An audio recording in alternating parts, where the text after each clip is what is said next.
gagal monetisasi atau channel kita kena dismonetisasi, teman-teman. Oke. Jadi mulai sekarang teman-teman belajarlah untuk membuat video sendiri dan berikan yang terbaik untuk penonton. Berikan nilai-nilai edukasi yang bermanfaat pada setiap video teman-teman. Oke, assalamualaikum warahmatullahi wabarakatuh. Salam YouTuber pemula, tetap semangat teman-teman. Iya.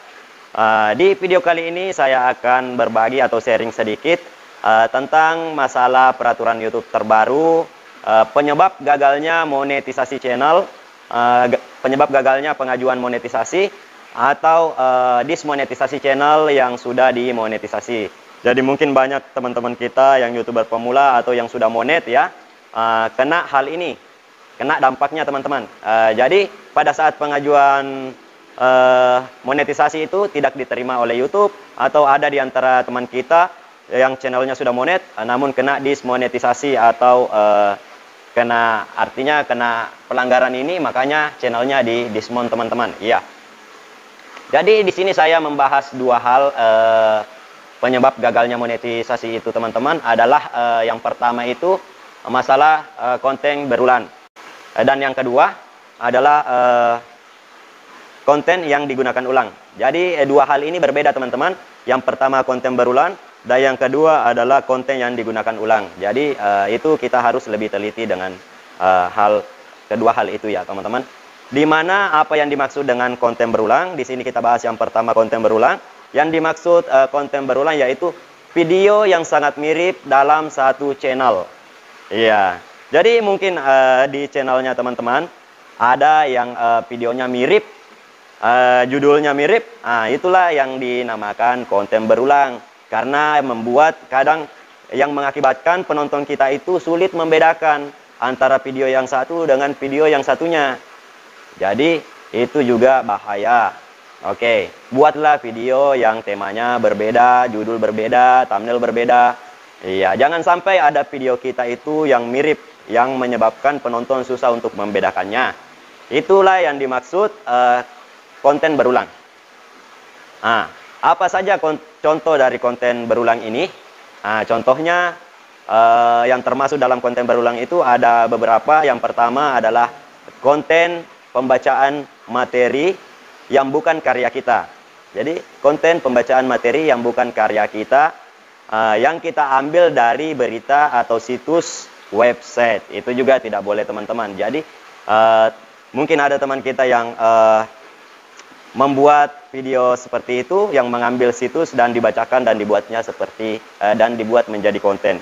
Hal itu juga termasuk di peraturan YouTube terbaru. Dan yang kedua, masalah konten berulang itu, contoh konten berulang. Contohnya lagu yang sudah kita modifikasi. Jadi meskipun nada atau temponya berbeda, tapi masih identik dengan lagu aslinya, itu juga tidak bisa teman-teman. Jadi jangan coba hal itu. Oke, yang ketiga, konten berulang yang tidak memiliki faedah atau tidak memiliki nilai edukasi yang bermanfaat. Nah, itu juga termasuk di peraturan ini. Oke, yang keempat, kita masuk yang keempat. Konten yang dibuat berdasarkan template. Nah, konten yang dibuat berdasarkan template yang dihasilkan semata-mata hanya dari editan komputer. Itu juga termasuk di aturan YouTube terbaru ini. Oke, yang terakhir, kelima, masalah konten berulang. Contoh konten berulang yaitu selit gambar teman-teman. Mungkin banyak teman-teman kita yang masih menggunakan video selit gambar. Itu hati-hati juga ya teman-teman, karena hal ini juga termasuk di peraturan YouTube terbaru. Selit gambar atau teks tanpa narasi dan nilai faedah. Iya. Jadi itu juga sudah termasuk di peraturan YouTube terbaru. Jangan sampai itu mengakibatkan channel kita gagal monetisasi atau dismonetisasi.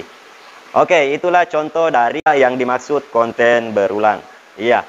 Dan kita masuk ke pembahasan yang kedua, adalah konten yang digunakan ulang. Jadi konten berulang dan konten yang digunakan ulang itu berbeda ya teman-teman. Di mana konten yang digunakan itu adalah channel yang mengupload ulang konten dari channel lain. Jadi jangan coba-coba kita mengupload channel mengupload video dari channel orang lain ya teman-teman. Tanpa kita menambahkan nilai edukasi yang bermanfaat ya, kecuali kita bisa menambahkan nilai edukasi yang bermanfaat. Jadi hal ini berlaku meskipun si pembuat video si yang punya channel sudah memberi izin kepada kita. Tapi ini juga YouTube masih memasukkan di dalam peraturannya yang terbaru. Tidak bisa ya teman-teman. Oke. Apa saja contoh konten yang digunakan ulang itu? Yang pertama contohnya adalah video yang menampilkan berbagai acara favorit seperti TV, Netflix, dan lain-lain. Jadi itu tidak bisa ya teman-teman. Tanpa kita menambahkan nilai edukasi yang bermanfaat, kita hanya menggabung-gabungkannya, itu tidak bisa ya teman-teman. Oke, dan kita masuk ke contoh yang kedua konten yang digunakan ulang, itu contohnya video singkat yang kita kelompokkan, dari situs media lain ya. Jadi jangan kita mengambil video singkat yang kita kelompokkan dan kita kompilasi dari situs media lain seperti Facebook, Instagram, dan TikTok. Itu juga sudah termasuk di peraturan terbaru YouTube. Dan yang ketiga, contoh konten yang digunakan ulang adalah koleksi lagu dari berbagai artis. Jadi kita jangan membuat video koleksi lagu dari berbagai artis meskipun kita sudah mendapatkan izin dari artisnya. Ya, jadi itu juga sudah termasuk di peraturan YouTube terbaru. Oke. Dan yang keempat adalah konten reupload dari channel lain. Itu apalagi itu lebih fatal. Jadi kita cuma mengambil video dari channel orang lain dan kita upload. Itulah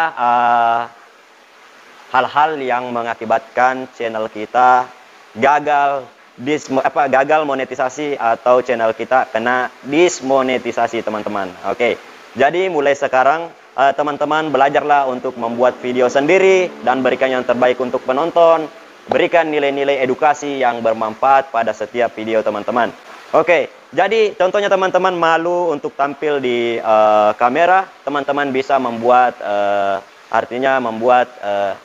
kan banyak konten-konten kreator yang channelnya hanya menampilkan objeknya saja, contohnya kayak channel memasak hanya menampilkan masakan-masakannya saja. Contohnya channel tutorial hanya menggunakan perekam layar langsung dari handphonenya tanpa menampilkan wajah. Jadi mulai dari sekarang kita harus membuat konten yang real, jangan mengupload konten yang berulang ya teman-teman, tanpa kita menambahkan mungkin masih bisa ya teman-teman, tapi kita harus menambahkan nilai-nilai positif atau menambahkan narasi ya. Itu mungkin masih bisa. Tapi apabila kita tidak paham akan hal itu ya, ini sangat fatal untuk channel kita. Oke, saya rasa hanya ini pembahasan saya kali ini. Saya akhiri dengan ucapan Assalamualaikum warahmatullahi wabarakatuh. Semoga video ini bermanfaat. Jangan lupa subscribe dan like ya teman-teman. Serta yang mau bertanya silahkan bertanya di kolom komentar. Oke, sampai jumpa di video selanjutnya.